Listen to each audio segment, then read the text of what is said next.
You're listening to the We Are Libertarians Network. Learn more at wearelibertarians.com. Before we start this episode, where we're going to talk to Rob Kendall just a little bit, and then we're going to talk a little more in depth about the emails and the presidential race. This is the final weekend before the election, 2016. In 2013, Greg, we sat down, and Joe Ruiz would look at me and go, "We've got to do all this stuff now." And I said, "No, we've got to wait till 2016." And man, we have done a lot this year. We haven't done everything that we wanted to do yet because there's time, 24 hours in a day. I'd love to do this full time for you guys because we have so many ideas and so much things that we'd like to do. That's why donating is important. That helps us buy. I mean, there's a lot of stuff that we buy that helps. Makes us more effective and productive. Exactly. So donating helps, but the most important thing you can do this weekend is share. Share. We Are Libertarians, our website, the podcast link, the Facebook page, whatever. That really helps us out because people are paying attention to the election right now. They're going to be interested. They will be for another couple weeks, even after the election is over. And then nobody's going to pay attention to politics for like another year. It's going to be a year of burnout. Right. And so we're going to spend a lot of the next year talking through policy and wonk stuff and introductory stuff. But while your friends are paying attention right now, please, if you love the show, do us a favor. We've grown a lot. We've grown significantly in our stats over the last year. Partly, we've had 144,000 downloads in the last 90 days. Yeah. Which is incredible. So we ask that if you value what we do, and if you can't or don't want to make a financial contribution through Patreon or PayPal at wearelibertarians.com, then just share it. Yeah. Costs you nothing. 1 like equals 1 pray, 1 share equals 3 praise from Right. Dear Leader. It just means a lot to us. It helps us grow. We're not going anywhere after the election. I don't know about you, but I'm not burned out at all. Like I'm burned out on politics. Right. I am not burned out on philosophy or policy at all. Like most I think you'll see a lot of podcasts fold after this because it gets really hard when there's no election. Oh yeah, I mean we got lucky with Snowden. Yeah, Snowden reignited our passion because we were even trying. Just a lot of life just happens and it gets tough, and then Snowden happened and it was right back on the horse. Yep. So we're going to keep plugging away, and we really just ask that you share. It means a lot to us, and we thank you all so much for listening and for supporting what we do. It is a pleasure to do this, and it's a lot of fun. That's a blast. I can't believe people value our opinions. I can. We have the greatest opinions, Greg. People come up to me all the time and they say, "How can you and Greg have such great opinions? You're really terrific." Can I be on the podcast? Is usually what follows that. Oh, I get that all the time. Yeah, I get hit up like weekly for, "Hey, if you ever need a guest." So some of you will be on, Hannah. So, well, I mean, listen, we need more female voices in the liberty movement, right, Greg? That's never, no, I don't think so. So, all right, so some of you will get on, some of you won't. We appreciate you listening. Depends on shares. But, yeah, listen, next year we will give you, it's tough love. Consider us the fathers of the libertarian movement. Now, we're taking it over. We will show you affection if you share our podcast. Make us proud. Make us proud. And if you don't, I'm not coming to your ball game. I'll go to your brother's. I will go to your sister's play and tell her how wonderful she is in front of you, and you will get no dinner, libertarian listener. All right, thank you for joining us here on We Are Libertarians. And listen, after my voice, you're going to hear a promotion for my 3 favorite libertarian podcasts, Lions of Liberty, Lava Flow, and the Johnny Rocket Launchpad. We also love Jason Stapleton. Thanks for the shout-out, or as I like to call him, Jason Stompleton. He called me Chris Springley in his podcast. So, all right, thank you all for listening. The Johnny Rocket Launchpad is Liberty. Each week we strive to bring you the best guests in talk radio. The Johnny Rocket Launchpad delivers weekly interviews of noteworthy politicians, experts, and activists. The Johnny Rocket Launchpad is bringing the party to the Libertarian Party and launching ideas in your direction. Check us out at JohnnyRocketLaunchpad.com. You can hear me, Kurt Nelson, and the beautiful Heather Nixon talk about the ideas of liberty, rock and roll. Hey there, Liberty lovers. This is Mark Clare of the Lions of Liberty podcast, where we strive to bring you great conversations about the ideas of liberty 3 days a week, every Monday, Wednesday, and Friday. Check us out at lionsofliberty.com. Hey guys, this is Roger Paxton, and if you're fed up with the government running every single aspect of your life, but you're not listening to the Lava Flow podcast yet, then what's wrong with you? Check us out at thelavaflow.com, or just go back to sucking up to the government. The Lava Flow podcast, striking the root every single episode. We are supported by listeners like you. Donate per month or make a one-time donation through PayPal or Patreon at WeareLibertarians.com.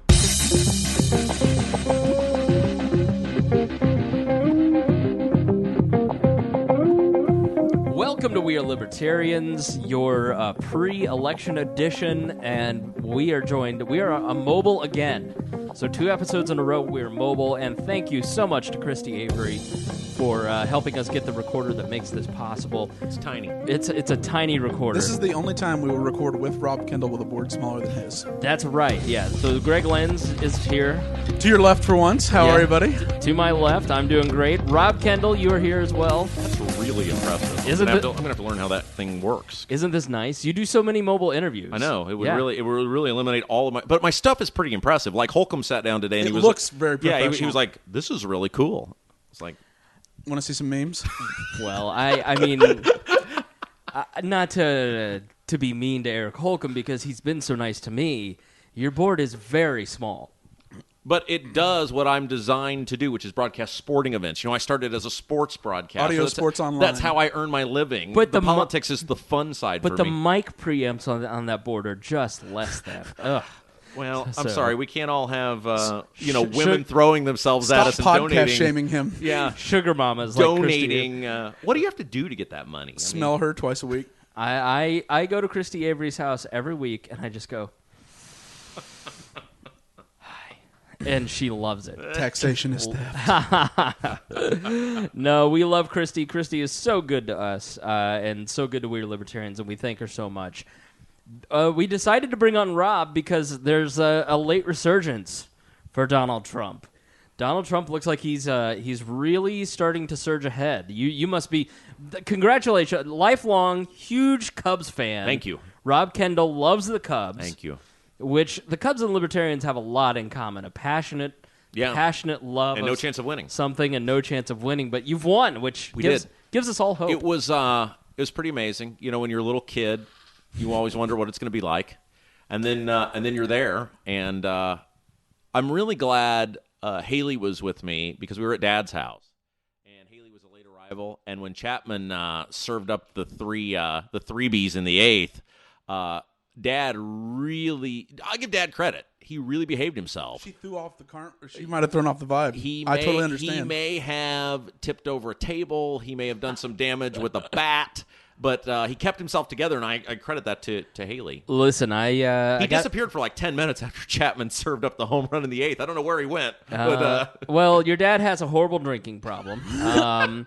Your dad's probably a nice man, but he took a shot at me online, and so he did. And for what it's worth, I had a conversation with him about the importance of Spangle.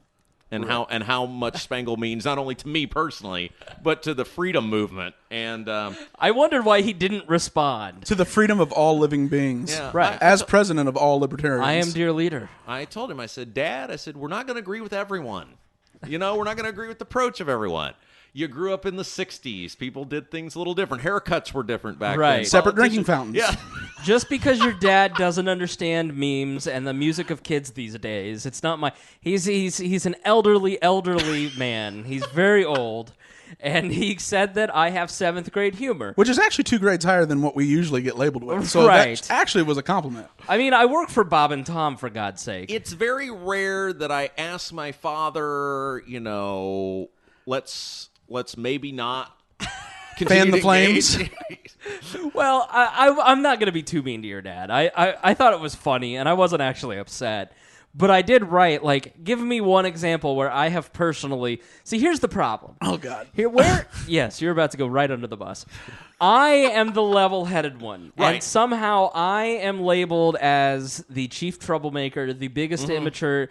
Meanwhile, this guy over here, I write a status today on my Facebook that says, let's all get along, everybody's a good person. Greg, meanwhile, is putting a county clerk's face on Osama bin Laden and saying that a vote for her is a vote for Islamic radicalism. Can you disprove it? See, And I'm the one that gets blamed. here's what I think happens because Dad does Facebook, Right. And but I think he sees you're tagged in something, Right. and I think that Greg does, Yeah. or someone else does, E-word or anybody. I'm always the butt of the joke. Right. So I think he thinks you're doing it, Right. and then he's he knows you're pro Gary Johnson, Right. So I think he associates you as the actual leader of the nationwide libertarian movement. That's true. That's 100% true. Yeah. I'm trying to explain to him how the memes work and meme magic and the meme religion. Praise Keck. Meanwhile, he's And- voting for the guy that memes made. Yeah, well, and I've tried to because Dad loves Trump. Oh, he loves Trump. So Trump is straight out of the 1960s, Americana. Yeah. tried to explain. I actually asked Dad yesterday when we were sitting watching the ball game because I was trying to get his mind off the game because every time I would look over, he had a very firm grasp on the chair and I was worried he was going to do damage to the chair. And I said, we're only in the bottom of the second at this point. So I said, do you think Trump would be a good president? He said, yes, I think Trump will be a great president. So while I like Trump because he's a big trollski and Right. he makes people miserable that I don't like, Dad thinks Trump's going to be a good president. I think he'll be a transactional president. He's not ideological, and he would get bored with gridlock. Yes. So I Yeah. see him as someone who will constantly look to get the best deal possible. And that doesn't mean in messaging he won't go to wild extremes to try to get people to move to the middle. I mean, but here's the point. This is what I say to people. So for those who may know me on social media, I've been fighting with the Brownsburg Town Council about the water and sewer rate. I've been at this for 6 months now. And You're kind of like Attila the Hun of the Brownsburg Yeah. Town Council. I've been very nice. You called one of them a cunt. Well, what? I'm just kidding. Oh, that was me. I don't know why people think you're the troublemaker. But up until this point, I had been very nice for 6 months, saying we need to get together. I have a history of solving issues that people said could not be solved. Like I'm the most referendum. prolific tax cutter in the history of the I got county. the history. I know the town budget. We'll all work together. We'll get this figured out so that the old people don't lose their homes, and get kicked out with the rising water and sewer rates. I get nothing for 6 months because we're having obstruction from the town administrator. So I have to go on Facebook and be a jerk, and then I'm a jerk, and suddenly we have a meeting, and everybody's now moving in the right direction. Sure, right. So the point is, I think Trump, that's what he has to do to get That's the everybody role he moving in the right plays. direction. Yeah, he sort of oils the gears of democracy by being this existential threat to it. Yeah. So essentially, Trump. Here's the thing with Trump and why he could be effective. So there was a situation today where I had to message someone and said, "I'm giving you 2 hours before I torch your candidate, and you have 2 hours to do the right thing and make sure this gets fixed, or else Right. bad things are going to happen." Right. And that means Greg, and that means your candidate on Osama bin Laden's face. Ties to radical jihad that you'll never be able to break. And it's straight out of the Martin Luther King playbook. Yeah. I don't want to compare myself to Martin Luther King, although As a poor black man in the as a South poor growing black up, man from Birmingham, Alabama. Greg led a lot of garbage worker strikes. no, I have no time for this stuff. Like everyone in public office they are on their team first, and if you do anything even remotely hurtful or they take as a slight to them, they hold a grudge forever. Right. The problem with that is there's always you underestimate the great equalizer, which is Islam for Republicans. Yeah. Radical Islam is to Republicans as gun control is to Democrats. Right. You label a Republican as a radical jihadist, their career's over. They fear that like nothing else. But it's the same concept as Martin Luther King in the 60s. And I feel like we're doing an interview with Rob, don't you? Yeah. Like, I feel like Rob's interviewing us. That's what I on do. our own podcast. Well, you're a great interviewer. I'm Even the best. Donald Trump I mean, says think so. about it. We got Trump, we got Gary Johnson, we had Pence, we've had Holcomb multiple Did you get times. Bill Weld? I did not get Bill Weld. Before he endorsed Hillary? I'll tell you who I would love. There are two people I would love to interview, and you guys will laugh at this, but I would love to interview Ken Bone, Yep. and I would love to interview Anthony Weiner. Yeah. If I He's in sex rehab. Why don't you have Haley help you out with the second? Probably the first, too, honestly. You know, there's a rumor that's actually a witness protection order by James Comey. It could be. I mean, The sex rehab it would is witness protection. Weird. Because they've used that before. Huh. I wouldn't surprise me in the least, but I think Weiner would be so fascinating to interview. Like, not even a gotcha interview, but just like explain to me what's going on in your... How did it all fall apart? Because you had everything in your favor. Yeah. Your wife is fucking Hillary Clinton. How do you mess that up? And she has ties to the Muslim Brotherhood through her father. You can't lose on any part of the globe. I would think Weiner... And she's hot as hell. I would think not from a gotcha, not from a partisan. I just think a fascinating sit down, explain your situation to me. I'm very curious how your mind works, sort of thing. He's just a sniveling little shit. Yeah. Like, he's just an entitled, sniveling little shit that got caught in a time when America doesn't turn the other cheek. Because what's fascinating about Weiner is he did it from his actual accounts. He literally exposed a global crime syndicate. Yeah. With his dick. That is a magical dick. And then only a man named Weiner could... I think Ken Bone would be fascinating because you take a guy who innocently is sitting in the audience and asks a question, and then all of a sudden has all this fame thrust on him, and then it kind of turns out he's basically He made Izod cool again. Yeah. I mean, I'm just wondering about his sexuality because he wants to interview Weiner and Bone. I think we all know I'm doing very well in that department. So to circle it back to Martin Luther King, I have a dream. Martin Luther King used to go to organizers, and the peace-loving, SCLC would go to say, "Listen, we want to have a march. Now we're going to be peaceful, but the Malcolm X brothers on the outskirts, these beamers, right? The Muslim, because once Malcolm X in '64 came on the scene, he brought a violent element to the civil rights movement that had not previously been there. And Martin Luther King actually would use that to his advantage and say, we're going to be peaceful, and if you're mean to us, we're going to call Malcolm X, and they're going to come in, and the Nation of Islam does not play, and they don't care for Whitey. So maybe you should be nice to us. So what you're going to like working with us a lot more than you're going to like working with them. And so I think Trump has some of that, where Trump will, even though he is the Malcolm X of that movement, Pence will be the broker of the Senate and Pence House. will somehow, ironically, be the peacemaker. Well, Joe Biden played that role. I mean, Yeah. Obama wasn't a threat to them or would sell them under the bus in the press, but Joe Biden was literally the House and Senate whisperer. His years of relationships were, even in foreign policy. Right. I mean, every foreign leader calls him Joe. They don't even call him, Mr. Vice President. Yeah, he just did an interview on one of the Sunday shows, I think last week, where he basically said, so what have you brought to this presidency? And he said, well, Barack is a cool guy, but that also means in terms of, he's sort of an introvert. He keeps to himself. He's not necessarily a relationship maker. He's very, intellectual. But what I have done is I have acted kind of as the Barack whisperer and gone out and, brought his message to people that needed to have his message. And, that is sort of the legacy of the Obama administration, is how tight everything is controlled. There's a very small group of people who control everything. He wants to be involved in every decision in detail. And he needs to be, because he's the one who is the ambassador for that small group of people. And if you really think about the Obama presidency, it's like the thing about these two candidates that are probably going to win, likely going to win, because as much as I'd like Gary to be president, he's not going to win. He got screwed by the crooked media. He did. He should have been unless in the it gets kicked to the House. So should have been in the debate. Sure. Got to be at 15%, not 3%. This administration, and I'm going to make every one of you scream at your radio, has been relatively scandal-free.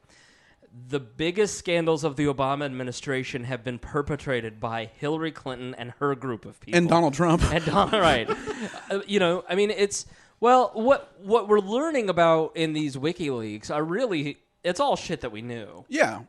Are we surprised by anything? No, like McCain-Feingold making it so super PACs don't coordinate with campaigns has been a fraud the entire time since it's been passed. It's just the John Podesta email showing the coordination blatantly and not even trying to hide it. Is like, wow, they respect us so little. Right. It is, they are the elites, we are the commoners. The rules don't apply to them. They just throw us breadcrumbs of legislation to make it look like there isn't corruption. Which is why Donald Trump has a real chance of winning this election. It's the year of the outsider. It's been the year of the outsider the whole time. It really has. That was my whole criticism of Gary, is he in the year of the outsider decided to run as the ultimate pragmatic centrist insider. Yeah. And Americans don't care about decency. They do not care about your efficiency as a government or executive, and they only care about what draws their attention. Sure. And Gary could have done that. He could have been the outsider because our convention was way the hell before the Republicans. He could have filled the gap as the outsider like a Ron Paul way earlier on, and instead he decided to go around being the pragmatic adult in the room.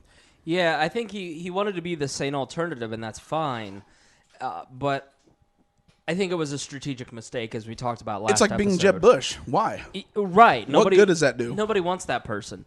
And I think Bill Weld, although if I had been in Orlando, I still would have voted for Bill Weld, because at that time, I'm not going to play Captain Hindsight and sit here and say Weld was a mistake.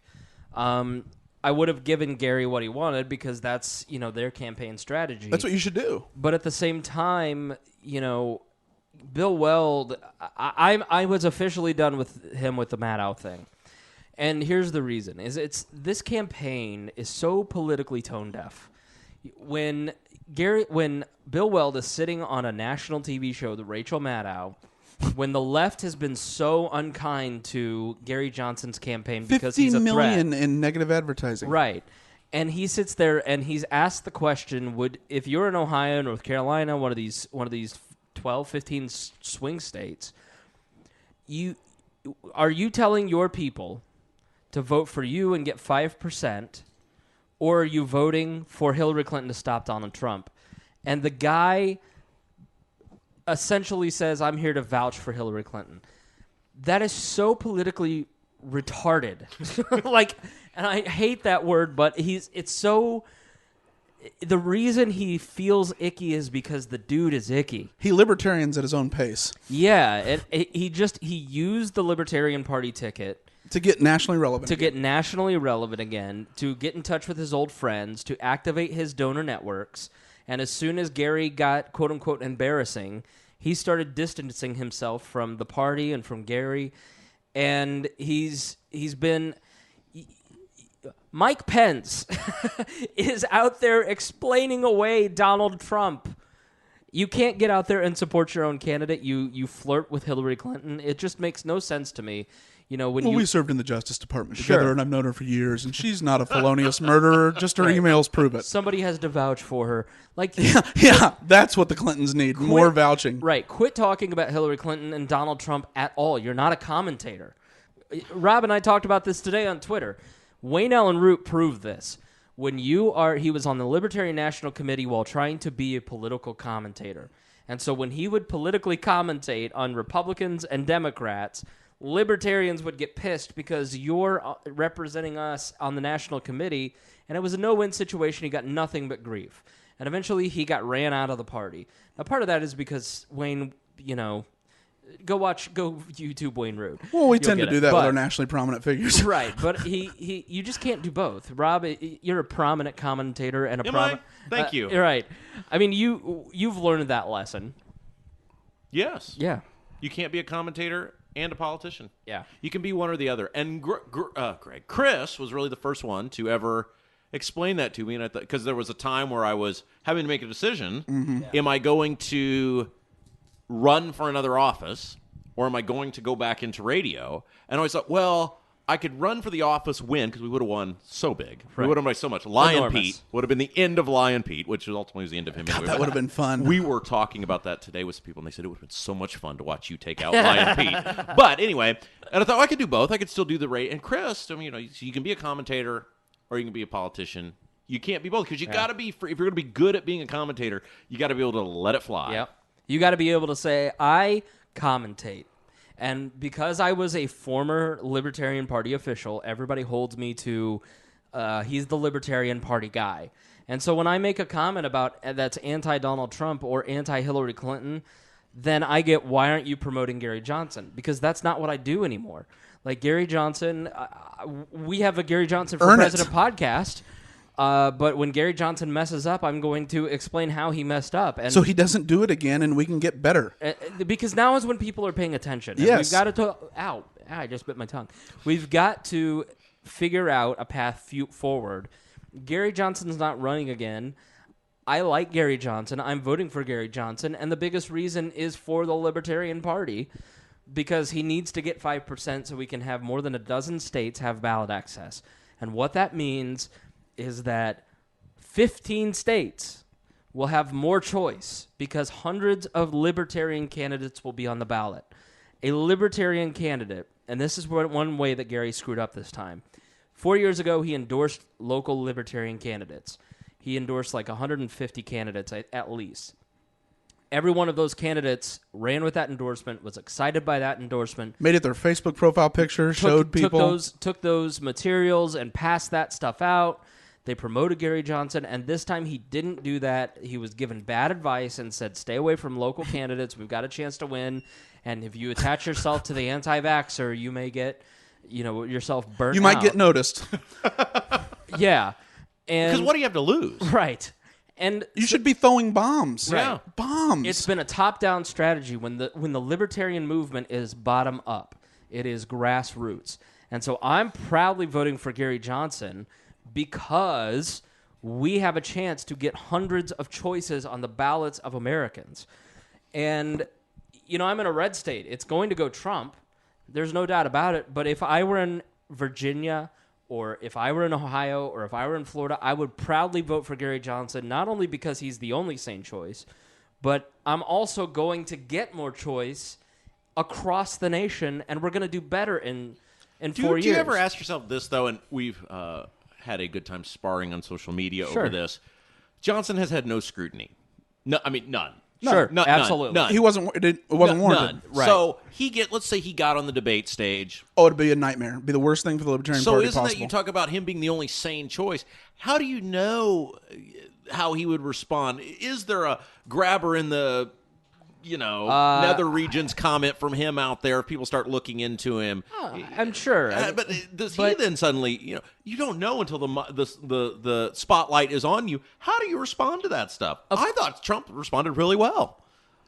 Did he? He responded in the way you need to today, which is never apologize and push through it. Yes, right. And he brought the Clinton rape accusers to the debate. Yeah, you have to constantly raise the bar, especially against people like the Clintons. You need a street fighter to defeat a global crime syndicate. Right. Hillary Clinton cannot be brought down by a regular politician. This is why I so wanted Trump, because let's face it, if it weren't Trump were the nominee, the WikiLeaks, the Wienergate, all that stuff would not be as relevant as it is now, because the Republican nominee for president, if it were Jeb Bush or Marco Rubio or whoever, would do the typical Republican thing like McCain or Romney. Well, we condemn those attacks, and we don't condone that. And we need to raise the level Trump's of civility. out there talking about him in the debate. You know how much I hate Donald Trump because you see so much of yourself in Trump. It's so much.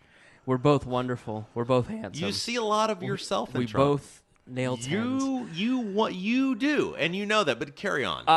I don't see any of myself in Donald Trump. I don't know what you're talking about. Even when you're baiting his dad into a shit posting contest on Facebook, raising the bar. I have learned a lot from Donald Trump, and I think you have as well. I think if you go back and look at our Facebook pages, you and me, if you go back and look at last year's Facebook page versus this year's Facebook page, the two of us have learned a lot from Donald Trump. Greg already knew the secret, which was memes.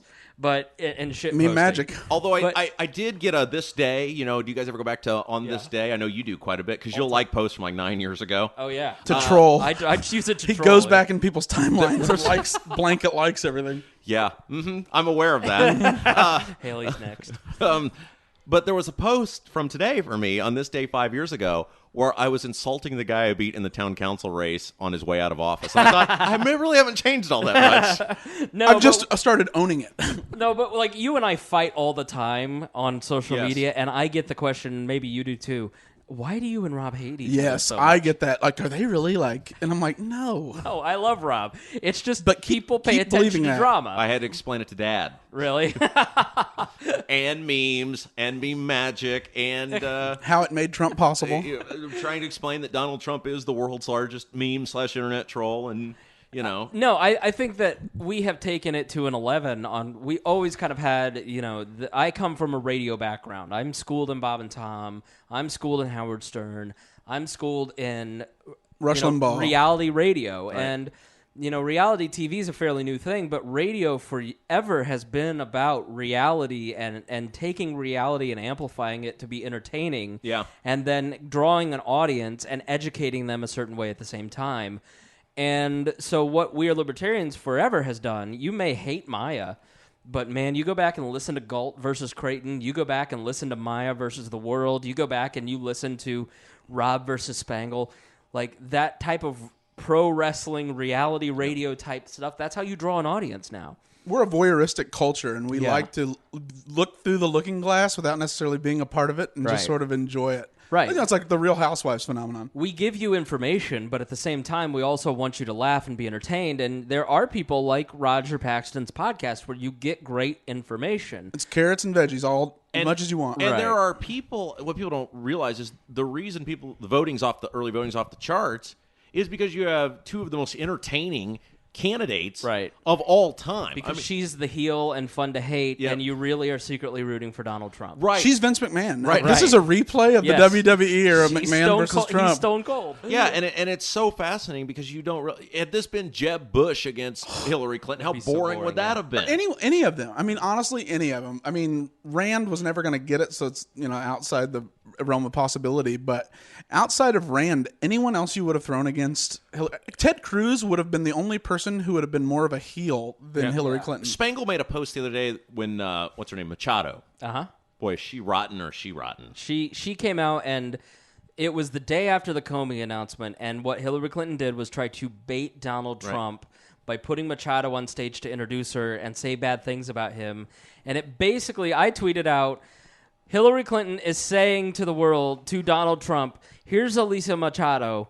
Take the bait, you big dummy, so nobody pays attention to me. Think about that, but that's the presidential race. Now, this is once Reagan Carter, Reagan Mondale, Bush, Dukakis. I mean, the history of presidential debates. The debate is now, I'm losing because I've been exposed as running a worldwide crime syndicate. My only shot now is to make this guy look like such a misogynist, and I'm going to troll out a beauty queen that he got in a pissing match with and hope that he'll say some awful comment to her. And you should see the effect that's had initially on women voting. Oh, yeah. White women now are not supporting Hillary at the level. And so they are not supporting anybody. So they either won't vote, which is good for Trump, or they'll silently vote for him. But Trump has gotten smart because as soon as you posted that, I said, that's absolutely right. Please, for the love of God, steal his devices. And he didn't post. Yeah. And you know what? I have maintained that teleprompter Trump, while boring, is what he needs to do to win.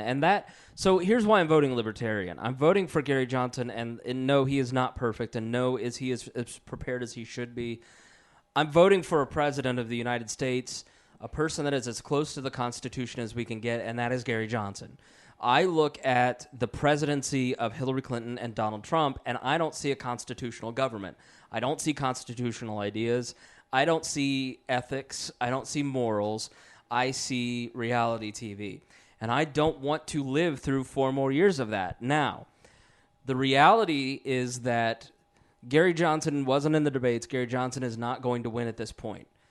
I'm happy to throw my vote away on a constitutional government and a candidate that is more than qualified, even if it doesn't seem to make sense to the world. I'm happy to not make sense if it means growing the libertarian movement and feeling good on I was talking to some girl on a dating app called Coffee Meets Bagels, and she's like, well, you're not allowed to feel good about your vote. Nobody else does. I said, no, you're an idiot. She's a Hillary Clinton. I attract a lot of HRC women. We'll talk about my dating. Does that bother you? That's who you're attracting? I can't help it. It bothers the shit out of me. Yeah, I can't help it. He loves the girl sitting at Starbucks listening to NPR and reading Salon. So you're attracted to that. Mousy librarian types. I talk to them and I go like 3 days in. I'm like, what's your politics like? They're like, oh, I love Bernie. I'm like, shit. So eye contact is rape. But the thing about this election is that Donald Trump, there's a part of me that now, because I hate Hillary Clinton so much, I hate Donald Trump. but I also recognize that he is a bomb within the system to some extent.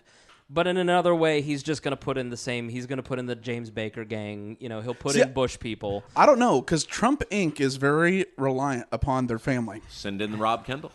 I don't know if he'll make you the White House press secretary, but I think you're the right choice. But he should. I just want to ask this question real quick because I'm fascinated by this. Uh-huh. Do you think you could have a meaningful relationship with someone that is a Hillary Clinton / Bernie Sanders supporter? Absolutely. Absolutely not. Absolutely. You couldn't. No, they're entitled and they think they're narcissistic and they are pissed the world hasn't discovered them yet for their totally unoriginal not greatness. Now you know that I am more forgiving of other people's defects, of which liberalism is one. Do you think liberalism is a psychosis? A mass psychosis. How would you, as passionate as you are, and you know those people that support Sanders and Clinton are certified crazy people. They're the sort of people that steal appliances when they leave somewhere. I'm a confident man, so when I see somebody this is mine. You didn't earn this. When I see somebody like that, listen, I am physically a 5. But in my mind, I am a 9.5. Right. And so when I see somebody who is you a have liberal, amazing chest hair, by the way. You took some photo. I mean, I didn't know that was real. I thought you want to see it? I thought it was like the Austin Powers. I am high T. I have a lot of testosterone. So when I see somebody say that they're a Republican or Democrat, I think I can turn them. Okay? You're a fixer. I am a fixer, 100%. You hate it. No, I don't hate it. I feel bad for you because you put so much effort into people that disappoint you. It's not true. You look how much effort you put into Rob. I know. I've almost got him. But so I think that, listen, I can, because I'm so persuasive and I have such a great podcast. You do. That I can turn But would somebody. they care about that? Like... Oh, they wouldn't like it. I should be on there. I should have a podcast. No. Any girl I've ever brought to a podcast immediately stops dating. Have you seen my Tumblr? Yes, I helped you set it up. Yeah. I find that fascinating that someone that is as intellectually advanced as you are would think that there is something salvageable there. And I'm not saying you have to date someone that's hardcore Republican or whatever, but the idea that you would think that Spangle likes the liberal lifestyle, but he's not a liberal. He doesn't have a liberal political philosophy. No, and you touched on it. The key, I never thought I was a smart person. Not until 2 years ago. I never thought I had any intelligence at all. I was just an average person. And until I actually dated the person that Greg hates most in the world, and she was like, you're the smartest person I've ever met. And she was really smart. And we disagreed all the time, and so it was like intellectual crack. Right. I've run into some past relationship partners recently where I'm like, there's nothing going on. There's no meal there. The light's on, but nobody's home. Right, and so for me, it's all about you. It doesn't matter. Broad Ripple, I miss you so much. Yeah, for me, it's that intellectual stimulation. So I don't care if you disagree with me politically. Kilroy's the corner of my mind. As long as we can argue and we can have and not hold it against dialogue. each other. Right. Misty watercolor. That's the thing, memories. though, is that when you argue, those things add up. Yeah. That turns into scar tissue and baggage that leads to saying things you can never take back. No, one of my heroes is Rex Bell, and what I would love to find is my Susan Bell. What I would, I look at Bill and a Hillary. Judge to influence. I look at Bill, somebody who I can go to events for Crooked with. Kendall. I look at Bill and Hillary, and no, have they had a good marriage? But Hillary took this slovenly loser with no, incredibly a lot of potential, a Rhodes Scholar, but needed to be molded into something, and she really is the force behind his career. And then she said, "Okay, it's my turn." I feel bad for his illegitimate kid that just wants to meet his dad. Hopefully, Lewinsky, if you're listening to this, do the right thing. Hand over the dress. I'm looking for my Hillary. Okay. Oh no. No. Because that is an immediate disqualifier for the office of the presidency. If you are willing to undergo any humiliation, any pain, any awful act towards you in the public. No. That's not what I'm talking about. No, I'm talking about the early Hillary, not the... No, but I'm saying that alone should be a disqualifier for her as the president. Right. I mean, isn't there a serious... She'll do anything to get it. I get that you don't like Trump, but isn't there some serious mental deficiency with somebody who goes, yeah, Hillary Clinton, even if you take away the crookedness, the scandals, the awfulness, the stealing from the American people, the selling of our government, just on policy alone, to look at her and go, yeah, that's where it's at. No, there's something seriously wrong with the Clintons. I mean, for somebody who would support them. Well, but they hide their narcissism better than anybody else. So, no, Bill because, does. Listen, I'm attracted to narcissists. That's the type of girl that I get in a relationship with. Like, people don't like. We have a group chat with a group of women, and we're always saying like, "No, that guy's awful. You need to stay away from him." And they don't see it, And men, we fall into the same traps. Like, people don't know. Like, I almost look at it like Greg looks at me when I go dating. Greg's like, no, that is a bad idea. You should not do that. I'm looking at Trump and Clinton supporters going, no, that is bad for the... And that's why I'm voting for Gary Johnson. Like, see, like, Trump gives me hope that the system can actually... It isn't past the point of repair. Well, because Bernie Sanders showed that it literally isn't possible to turn the will of the people into electoral success on the left. On the right, it was. And that... Like Stephen Colbert said that very early on, even though he hates Trump, he was like, Donald Trump and Bernie Sanders give me great hope for American democracy because the elites aren't calling the shots. And Trump, to me, is the full representation. Because if Trump can win, libertarians can win. Sure. That's that's why I look at Trump and I go, I do see the hope that you see. I get what you're saying now. Because what has happened to me, I think, and it has probably happened to a lot of libertarians, is WikiLeaks and the FBI investigations and the validation. When I read Clinton Cash, I was floored. And I went, holy shit, these people are horrible human beings. They're ripping us off. Somebody needs to do something. Well, it turns out somebody was in the FBI, and they're leaking that this is going on. And you look at it, and it has galvanized... Somebody on Facebook said, when the spiritual, the seance stuff, what was the spiritual the satanic cooking? Cult. The spiritual cooking thing, somebody posted in our Facebook group, which you can find at wearelibertarians.com, holy shit, everything Alex Jones said about these people was true. And there is a little bit of a scary element to that, because if you listen to Alex Jones, the globalists are taking over. Like, you read these emails and he's not wrong. He did have the documents. Like, first, they mock you. Right. So, I'm not saying that everything Alex Jones says is true, but when you look at these emails, you do see how the globalist network works, and it does need to be defeated. But I don't see Donald Trump as a constitutional president. I don't see him as somebody who is going to be ethical. I don't see someone who is going to be libertarian, so I cannot vote for him. Gary Johnson is the closest to that choice for me. But I do see now, after the last month, sort of what you two have been saying, is that it's not about Donald Trump. It's about the fact that Donald Trump can exist. And I'm now starting to see in the voting population in America, it's more galvanized for me. Because now I see that the voting population, we rail against them as dumb. We rail against voters as idiots, as libertarians, that they're all falling for it, that they're all falling for this bullshit.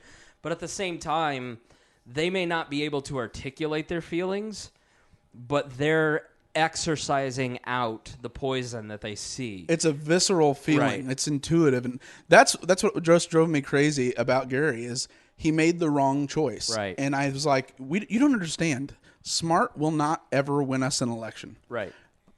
Or anyone. To beat a monster, you have to become a bigger monster. Right. And you have to give the people what they want. You have to give them infotainment. Yeah. You have to give them the drama and the chaos. And you have to, you know what? You have to be polarizing. Mm-hmm. You can't go around trying to be liked by everybody and talk about how, well, I'm 68% with Bernie, but I'm also, 74% with Romney. And you can't do that. You have to be a lightning rod.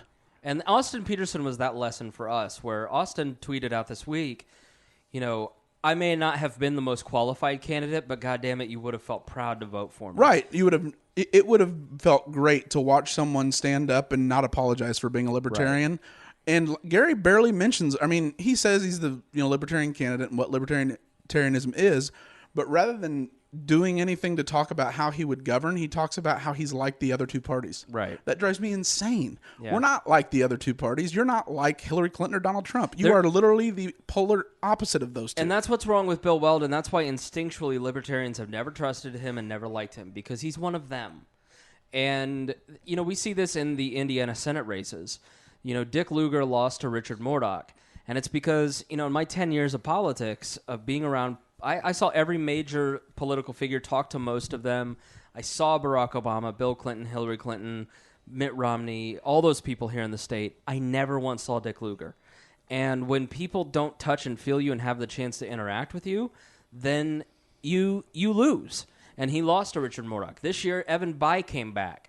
Evan Bayh was a popular Indiana governor in the 90s. A moderate Democrat. Right. And a very thoughtful, after the debate where I went and supported Lucy Brenton, after the debate, he in the debate mentioned Lucy, Republicans, Democrats, and Libertarians and Independents need to get together. That was a huge moment for me. We exist. Especially because it's an establishment political figure acknowledging that the Libertarians are there.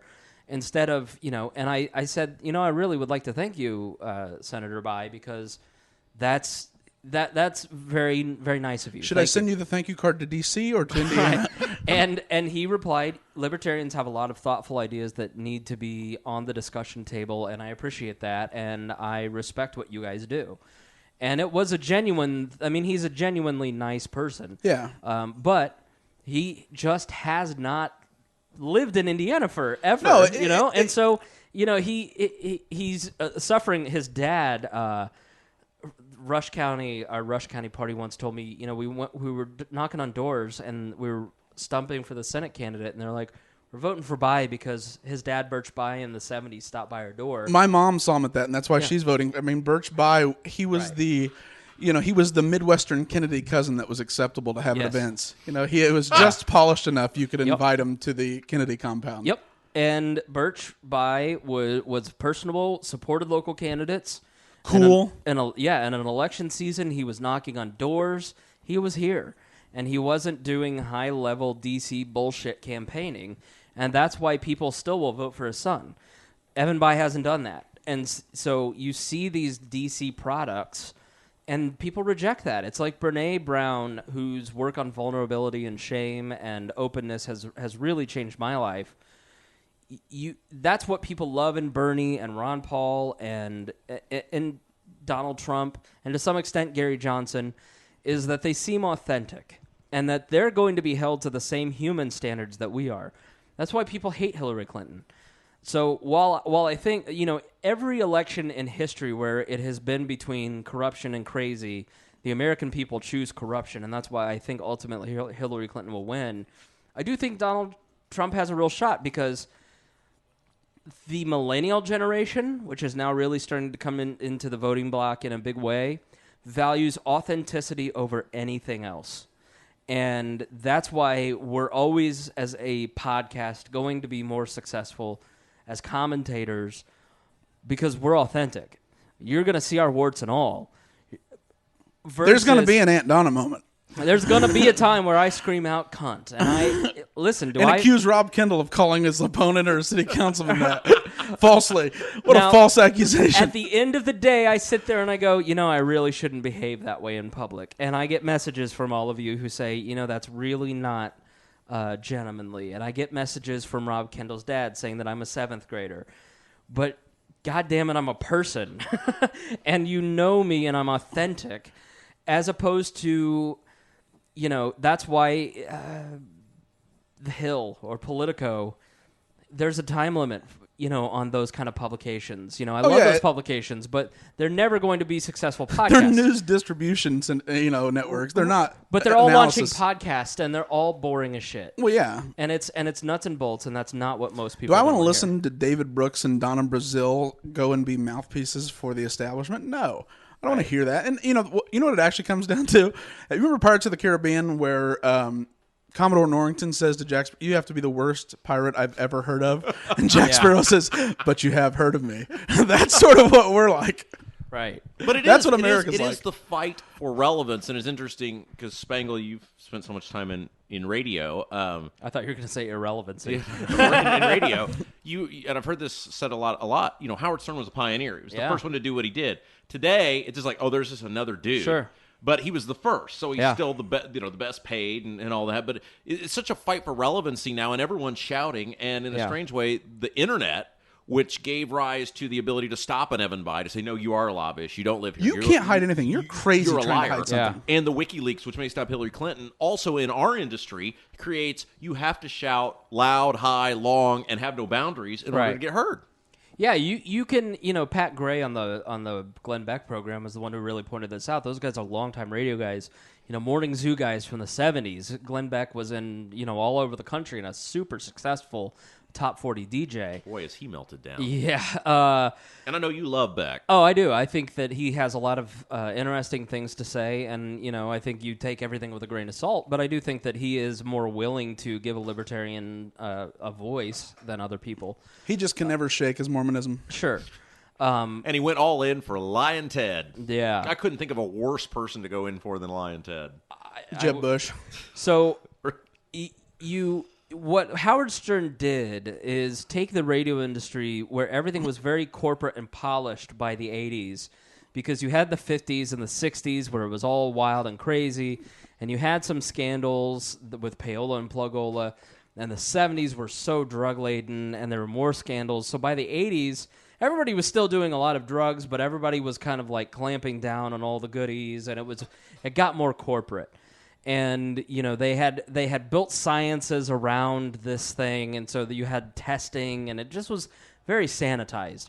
You could only play certain things. You didn't have the old days where the DJ was pulling something off the shelf going, I love this record, you will too. It was 400 people sat in a lab in New York or L.A. and said, this is the best record. Now, we as people love that. There's a reason that LaGrange by ZZ Top is the top played album of Q95 in its history. As Jay Baker, as you say, there's a reason Vanilla Ice Cream is still Dairy Queen's #1 every single year. Right, and it's because that's what you want. You don't want to hear the Jay Leno phenomenon. Yeah, you don't want to hear 1,500 songs. You want to hear the 200 you love. So you'll never change the channel, and we can sell you more ads. But what Howard did is Howard came in and he said he started syndication, and he moved in the 90s to Philadelphia. And there were these long-standing DJs in all of these major cities, and he went after them one by one. And instead of going in and just like doing his show better, he started attacking them. And you see this in Private Parts where it's, people can't, they spend more time listening because they hate him because they want to know what he'll say next. Yeah. And so he actually had a funeral for the guy in Philadelphia, and he said, he buried his career, and he ended up becoming #1. He went into Chicago and took out Steve, what's his face? He went into That's L.A. the whole point. Can't even remember the guy's last name. Right, that shows you how successful he went into L.A., took out Mark and Brian. The only market where he did not win was Indianapolis with Bob and Tom. They are the only people who defeated Howard Stern.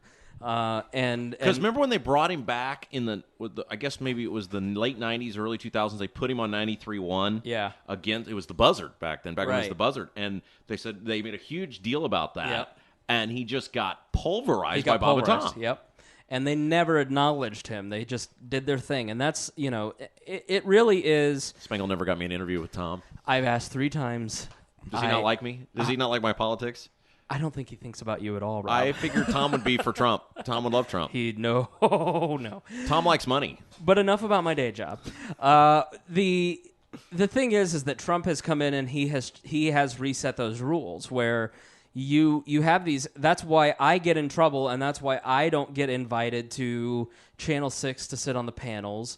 That's why Brad Klopfenstein gets to go and do those sorts of things, because as the Libertarian Voice, as the former executive director, and I don't. It's because I'm willing to post a meme that is a little bit immature yet funny. I'm willing to push that boundary, and I'm okay with that because at the end of the day, that's what's going to make We Are Libertarians more successful than other people. And that's how Donald Trump has won. It's meme magic. It's that millennials are immature. We are just an immature breed of people. Donald Trump's the #1 polling candidate among Generation Z.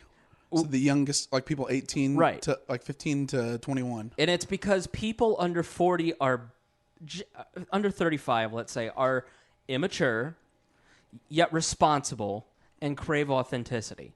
And that's why Donald Trump is where he's at. You know, he also ran a primary where he had a base of 27% or 37%, and the other guys were too diluted. But at the same time, that's... Had me. Right. So... And Lenz. That's why I think Donald Trump has become the phenomenon he has, and that's why he still has a shot to win.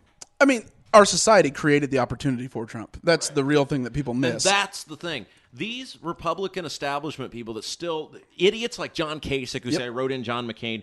You people did it. The Republicans had all of Congress starting in 2002. So did the Democrats.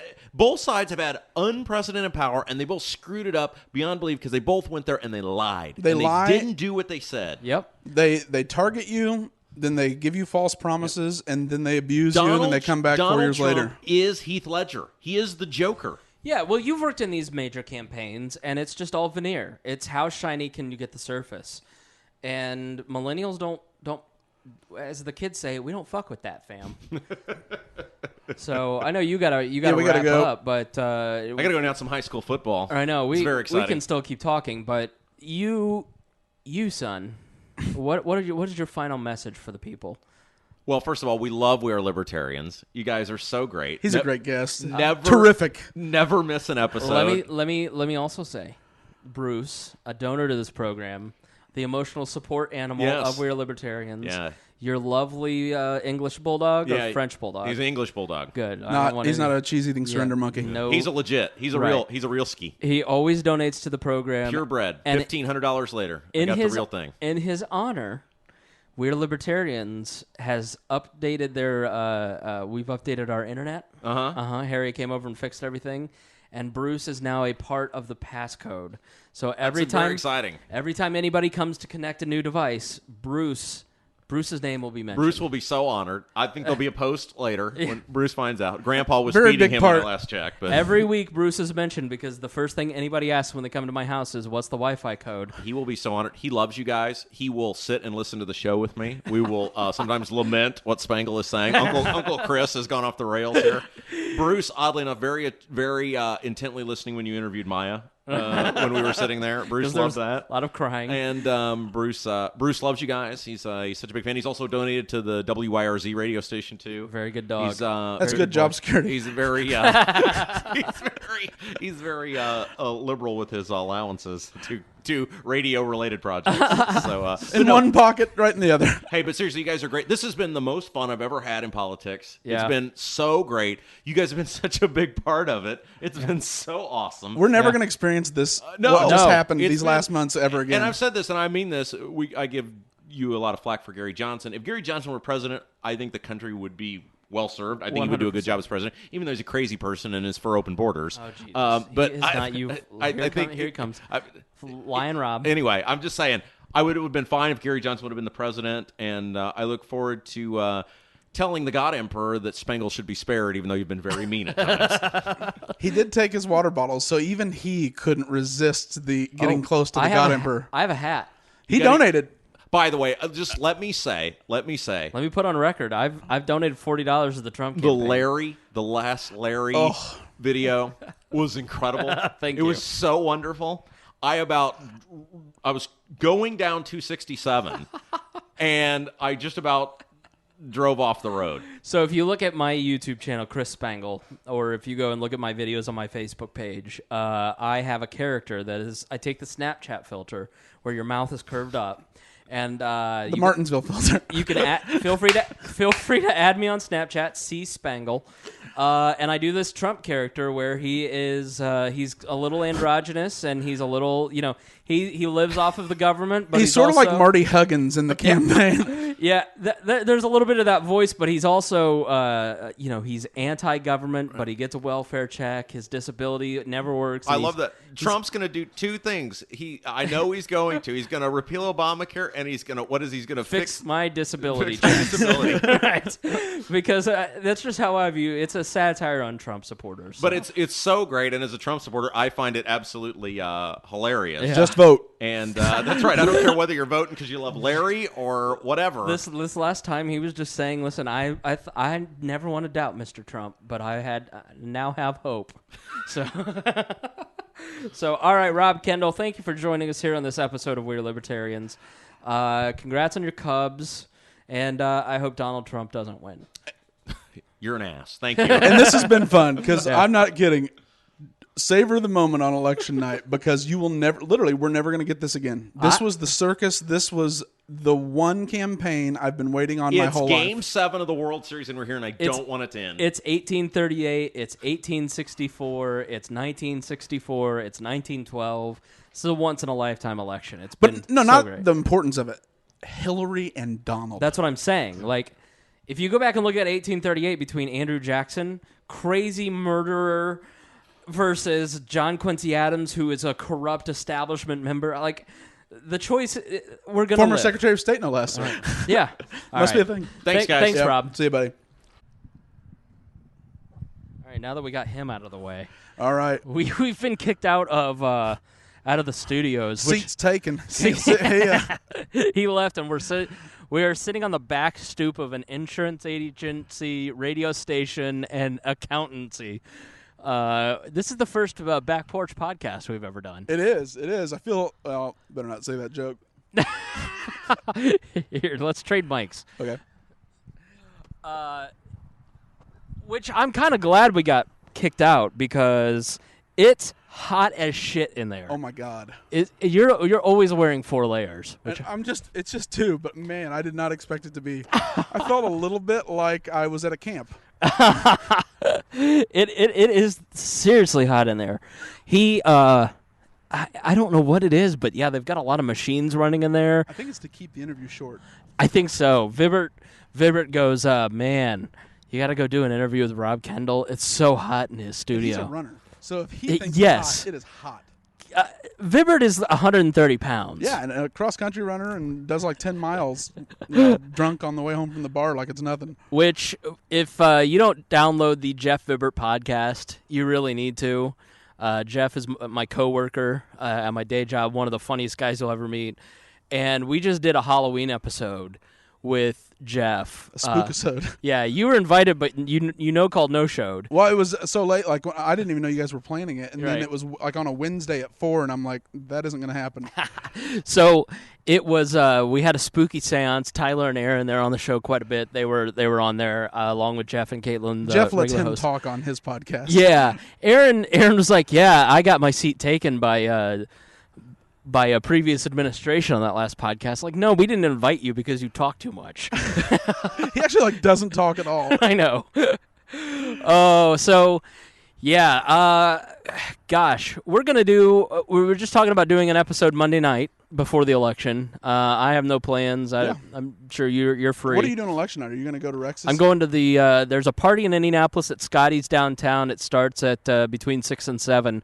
So if you're in the Indianapolis area, or if you're close, or you want to make the drive and come hang out with us on election night, then Scotty's Brew House in downtown Indianapolis. There's a bunch of Scotty's, but this is the one downtown.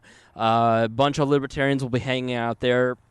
I know that Morty's is having a party. There's going to be an election night party at Morty's too. Our live, but we will be at Scotty's downtown hanging out with the Libertarian Party of Indiana and the Rex Bell campaign. Got word that Rex is cracking jokes again. Our good friend Rex, we had him on the podcast. We stumped for him for the campaign. Rex actually had a minor stroke the other day during a media interview, and stroke's a scary-sounding word, but this is unrelated to the campaign, unrelated to his work. It just was a clot, and it ended up being very minor, and immediately went to the hospital, and there's no permanent damage. There's no, he's able to speak, talk, just, some rehab. Yeah, joking with the nurses and, causing trouble as always. Yeah, something that can happen to anybody, but we want to wish Rex, get well soon, and looking forward to you being governor. So Rex had an unfortunate see, Greg and Holcomb, his two opponents, both had their pets get ill. And so didn't Mike Pence's too? Mike Pence, that's who it was. And he's like, man, we need to get a sick dog for the campaign. And I'm like, God. Oh, Rex. Jinxed himself. But no, Rex is doing great. He is he's going to be just fine. So all the best wishes to him, to the Bell campaign. They are marching forward, and if you're in Indiana, please vote for Rex Bell. He is by far the most qualified person on the ballot. So, final thoughts for this episode. After this, we're going to air our interview that will air Monday night with Rob Kendall, which, kind of gives some more perspective on all the races, and it's Indiana-centric. Some of it we've repeated, but we do that quite often. Still entertaining. But final thoughts on where we're at this point in the election, Greg. I'm just getting sad because it's winding up. I know. This was what I've been waiting on my whole life, and it didn't disappoint in any way at all. It was as just much of a train wreck as I was waiting for. We haven't really... Have we talked about the FBI stuff? No. We haven't done an episode yet. No, we should do that. Yeah, so Comey came out and... Reopened the investigation. So here's kind of the breakdown. And John Podhertz, he's with Commentary Magazine, and he actually wrote an article that I thought was really interesting, and thanks to Jason Stapleton for reading it. Jason Stapleton. He called me Chris Springler. Better than Chris Spangler. Yeah, no kidding. And he actually read this article, and we've posted it, but essentially what happened is 650,000 emails were found on Anthony Weiner's laptop in his computer. Now, Huma didn't know that her emails were on this machine, apparently. And as they were investigating Anthony Weiner, or as the Trump campaign has called him, pervert Anthony Weiner, which is accurate, they discovered 650,000 emails, which is years. That's a shit ton of emails. I get so many emails, mostly coupons from donut shops and Chili's, but that shows you the level of coordination and interaction among the left there actually is. 100%. I mean, there is, even in the media, there is no, there's no buffer, between press and campaign. These are all people that have worked together, that have held jobs together, and rely on that same network for everything. So the computer and this information was sent to the number 2 at the FBI. Now, the number 2 at the FBI, and I want to say his name is Alexander McCoben, but that's actually the guy that ran Students for Liberty. But his wife is running in Virginia for a state Senate or state House seat. And this, if you saw the story a week or two ago where Terry McAuliffe has given, $50,000 to a state legislative race? Yeah. An outrageous amount of money for a legislative race. Like most legislative races will, if it's non-competitive, maybe 10. 10, yeah. Yeah. And really competitive, maybe 30. Yeah, 30. So $50,000 from a single donor is incredibly significant. And it turns out that the husband of that candidate is the number 2 at the FBI. And he is the man who 3 weeks ago received information that this device had Huma Abedin's emails. Huma Abedin is the main aide to Hillary Clinton and the estranged wife of Anthony Weiner. So Trump is now running ads telling the truth, which is that Hillary Clinton's email server was sending Clinton emails to pervert Anthony Weiner's computer, which just goes to show you that, the email thing, everybody had kind of already dealt with it. But no one is shocked to learn that Hillary Clinton is crooked. Right. It was the assumption. Right. But this is shockingly a level of verification. It's so naked now. And so this guy, to his credit, even though he got a major donation, he says that he's uninfluenced by his wife's campaign and doesn't participate, which has been proven to be false. In his wife's campaign, he's given speeches as he's tagged into Facebook and said, giving a speech for my wife, and then a public statement saying no involvement in her campaign whatsoever. We don't even speak. Right. We're like Huma and Anthony. So they've spent a couple weeks building some software that sorted out the emails of Anthony Weiner and Huma Abedin so they can put them into various investigative buckets. And then they finally got to a point where it was clear that there was something in these emails.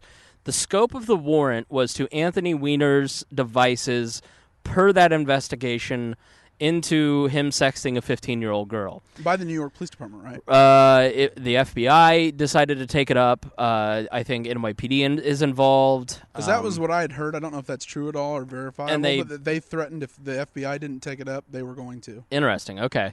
And so the FBI took up that investigation. They found information that would possibly... They wanted a warrant to investigate these emails. So... After 3 weeks passed, James Comey had a decision. He was notified about these emails, this device, and had a decision to make. Do we quietly get a warrant so we can investigate these emails? Do we ignore this and pretend that it's not happened until after the election? Or do I do this with open, transparency? And he had testified not a month before that should anything new in the case into Hillary Clinton's emails and her email server come up, then he would notify Congress and they would open an investigation. So to square his testimony to make sure he didn't commit perjury, he sent an email to the investigative subcommittee chairman, which were Republicans, and carbon copied their Democrat counterparts, and said, listen, we found some emails. We think they may be connected to the previous investigation, and we're going to pursue this. Jason Chaffetz and other Republicans immediately tweeted that out, and they are the ones who made it political. Now, that is now they have since said, we need a warrant. It took 2 weeks because we had to sort the emails, and Fox News 2 or 3 days ago started releasing, Brett Baer went on Bret Hume's show and said that we have information that the investigation into Hillary Clinton now is not only on the emails, it also is into the Clinton Foundation and corruption, and the FBI, according to what Peter Schweitzer said, who wrote the book Clinton Cash, said that he has talked to the FBI, turned over his evidence, and that they were looking at it. But Fox News is now saying that not only are they looking at it, it's an official investigation. 2 investigations. 2 investigations that spans to the Little Rock, Arkansas office, to their New York, their D.C. offices. And so what are the 2 investigations that they're doing? Into the emails, and then I can't remember but I mean, they're based off the same thing. It's just 2 varying degrees. Was it the Moroccan? The thing is, the Moroccan. I think it's the Moroccan piece of the Clinton cash where, the King of Morocco, they paid an ungodly amount that Hillary was supposed to go, and then they didn't want to do that to Hillary Clinton, so they sent Bill and Chelsea. Yeah, and WikiLeaks basically confirmed that she ended up going because of the speech by Bill Clinton. So WikiLeaks, at the same time that there's also been leaks from 4chan and Redditors to those sites. These are all the same people. Like, a lot of them, it's, they're higher level nieces. Yeah. Like they aren't really ideological as so much as they just want truth. Yeah. And they don't care, and that's Julian Assange said the same thing about Trump. He goes, if I had dirt on Trump, I'd release it. Yeah. I'm not hiding anything. I just don't have anything to prove he's corrupt. The thing is I think that if Trump were in the position, he'd totally be corrupt. I mean, I think even you, the most ardent and faithful of all Trump supporters, would admit that Trump is not the paramount of ethics. But at the same time, Trump has not been at the top of the global elite in the ruling class. He is not a part of their group. Right, like the Clintons are. The Clintons... He's the ugly step-cousin. Right, and so when people slam WikiLeaks for investigating the Clintons, it's because they're at the head of the spear. The reason that WikiLeaks exists is to expose power and bring transparency to a system that rules over us, makes decisions for us. Makes democracy seem like an act. And yet is not accountable, and he is the accountable action.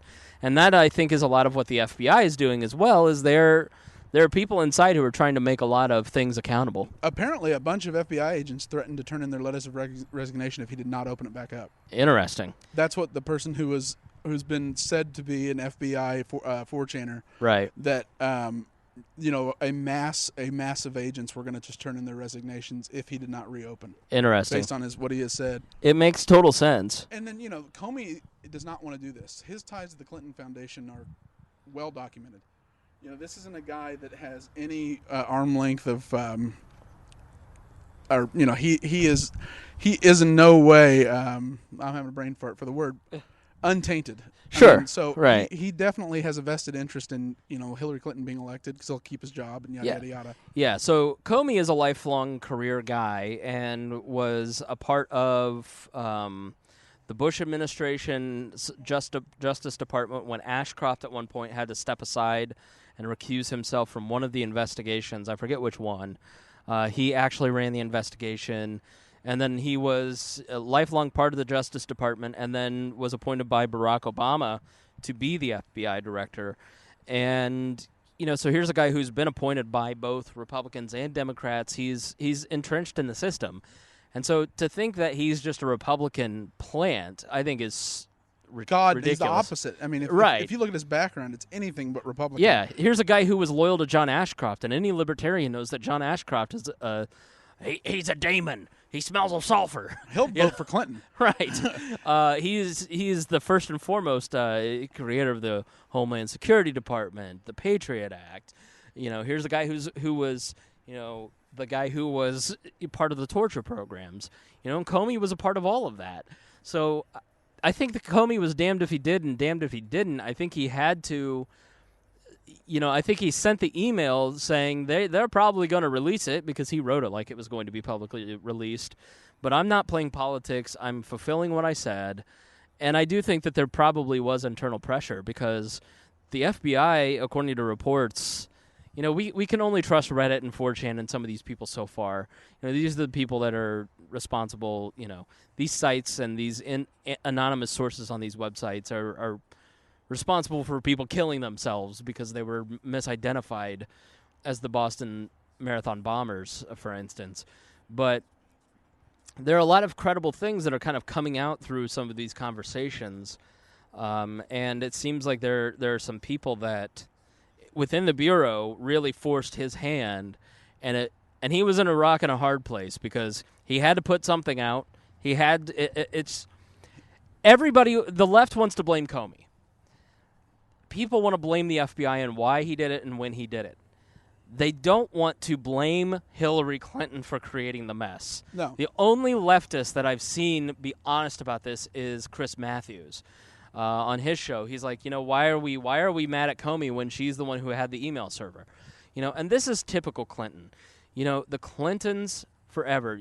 I said on Rob Kendall's show, and you'll hear it, and it probably makes people crazy. Barack Obama has been relatively scandal-free in terms of a president. And there haven't been, there's been Fast and Furious. There's been several different things that... And those started under Bush. Right. The scandals around Barack Obama were started by Hillary Clinton. That's what they do, is they blame everybody else for the mess they create. Benghazi. Yep. Whitewater, Benghazi, Lewinsky. Ken Starr's the devil, and it's a vast right-wing conspiracy. Meanwhile, my husband can't keep his dick in his pants. And hasn't been able to since I met him. And I'm making millions of dollars off of, So they are corrupt people. And it, to me, as a libertarian, it has made me go, wow, okay, I don't like Trump, but I now see the point that you've been making. I think I talked about it earlier in this program, is that Hillary Clinton must be stopped at all costs. And you can't beat her the traditional way. That was always been the thing, is that Donald Trump, it's not for sure he's going to beat her, but if you can beat a Clinton and you can upset a global establishment where everyone has a vested interest in everyone else maintaining power and access, right, it will be the ugliest, meanest junkyard dog that doesn't play by any of the rules. Yeah. Because you have to change the game. Yeah. And he changed the game. And, for me, too, it gives me great hope that I hope libertarians learn the lesson, is that we can't play the game like the two parties. Sure. We got to play like the outsider. We gave up the role of outsider in this election, and it cost us dearly in a year where it could have been very advantageous. Yeah, I see this in our own, in our own party, and I've preached it forever, is there is a certain element of you've got to meet people where they are. There has to be teleprompter Trump. people do have to be able, a certain segment of the population will always hate him, and a certain segment has to see him as a president. If you're a libertarian, you can't show up in the Hawaiian shirt to the debate to get attention. That's not what we're talking about. You don't want to be novelty. Right. If you go watch the Indiana Senate debate with Lucy Brenton against Evan Bayh and Todd Young, Lucy did what needed to be done. She looked the part, she talked the part, she's informed on the issues, and she stood right next to the two of them and indicted them for being part of the corruption in Washington that causes our misery. And she used strong language that made a lot of people pay attention to her, and she used... You can tell the truth. Yeah, that's what we're talking about. Yeah. Is stop trying to be so liked by the local media establishment. Don't be an asshole, be a nice person, but at the same time, don't be afraid to tell the truth. Yeah, demand accountability and do it in a forceful way. Don't avoid confrontation. That's right. A lot of libertarian, culture I've seen is passive aggression and avoiding confrontation. 100%. And that doesn't work in politics, because then you're just constantly hoping someone invites you along with their group, and you're the libertarian that they patted on the head and allowed access. Exactly right. And so I want us to be firebrands. I don't want us to be, attack dogs that aren't based in truth. But we have to be the accountability that doesn't exist, because the two parties at the end of the day don't want to hold each other accountable. Yeah. Because they're in on it. No, the only reason Donald Trump's been successful, otherwise it would have been Jeb Bush, and there's no discernible difference between Jeb Bush and Hillary Clinton. Jeb's dad's going to vote for Hillary. Yeah. I mean, they are all a part of the same network, and Trump, it's like I said, he just gives me great hope for both democracy, that the will of the people can be transformed into electoral success, and that libertarians have a pathway forward. Yeah, so for me, I see what you're saying in that it's not Trump. It's... that he's possible.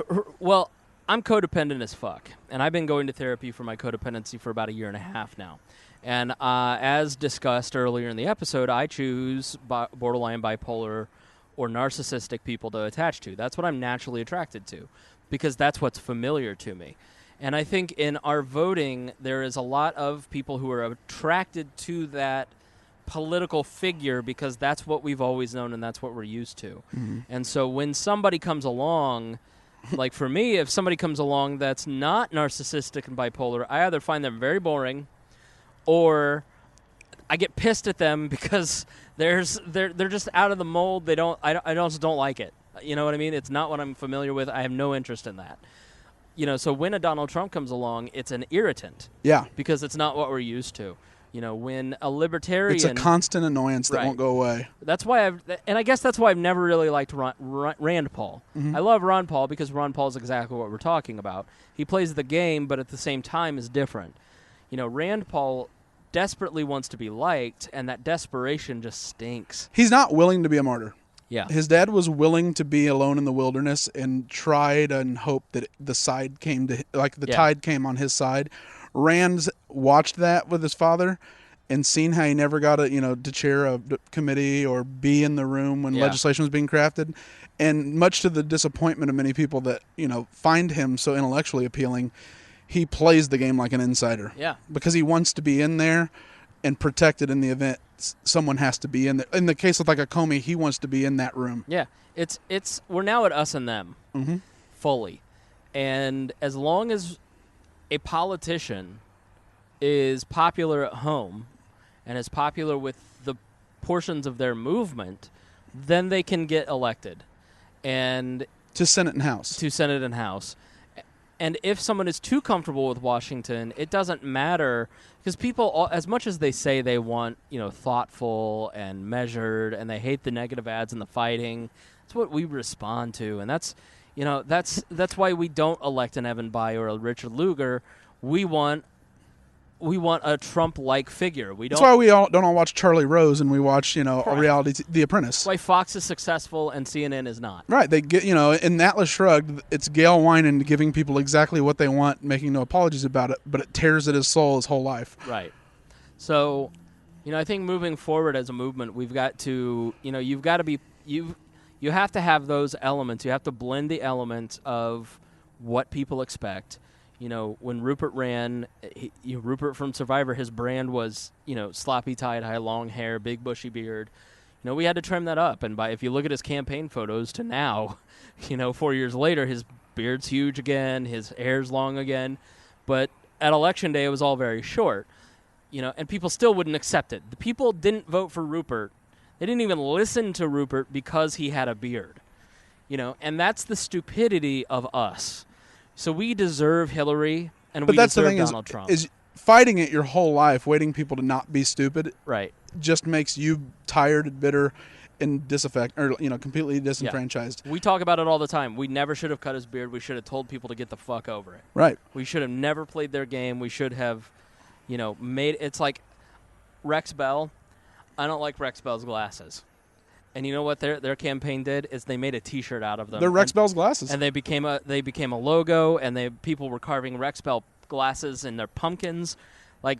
It was astroturfed by his campaign manager. Right. But that's exactly what we need to do. We need to take the thing that, voters won't like this. This is an insecurity of ours, and we need to exploit it. Yeah, I mean, because you have to own it. Yeah. Donald Trump owns being the ugly American. Hillary Clinton doesn't own anything. Right. If she owned being strong and emotionless and corrupt, she'd win. Right. She would win. The most impressed I've ever been with Hillary Clinton was the Humans of New York post about a month or two ago, where she said, you know why I'm cold and distant and I have this demeanor? It's because when I was a woman in law school, this happened, and I realized that if I were an emotional person, I would never get ahead in a male-dominated culture. And I went, wow, I respect her a lot because I see the adversity and that's storytelling. It's basic storytelling. I faced adversity, I overcame it, and here's how I did it through strength. It's a rare glimpse into how she is the way she is. Right. And she could have been Margaret Thatcher-esque. Right. An iron, the Iron Maiden, just Iron Lady, and just bent, tempered steel that can't be touched, and she'd probably crush Trump. Yep.